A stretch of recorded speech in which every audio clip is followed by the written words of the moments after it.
পুরুষ আর নারীকে সমান অধিকার আপনি কেমনে দিবেন? পুরুষ তো খেজুর গাছ থেকে রস পাড়ে, আছে না? এখানে রাজশাহীতে খেজুর গাছ নাই? তো সমান অধিকার দিতে গেলে মেয়ে লোকদের কি খেজুর গাছে উঠাবেন?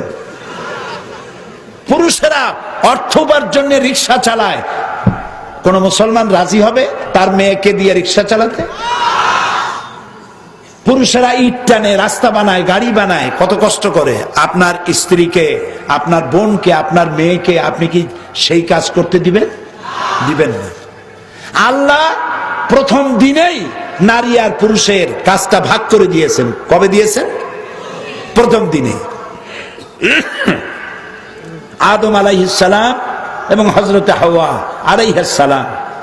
আদম আলাইহিস সালামকে পাঠালেন কোথায়? শ্রীলঙ্কায়। আর হযরতে হাওয়া আলাইহিস সালামকে পাঠানো হলো কোথায়? জেদ্দায়। আদমকে বলা হলো তুমি পুরুষ, তোমার ডেস্টিনেশন, গন্তব্য হচ্ছে জাবালে রাহমাত, আরাফাতের ময়দান।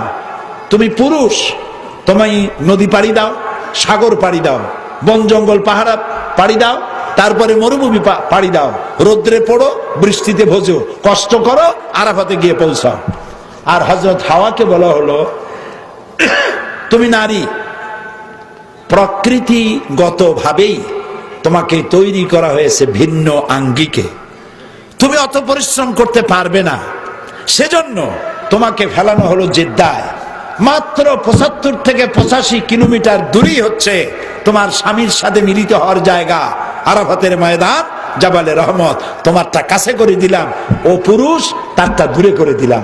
প্রথম দিনেই আল্লাহ প্রমাণ করে দিলেন পুরুষের পরিশ্রম বেশি, নারীর পরিশ্রম কম।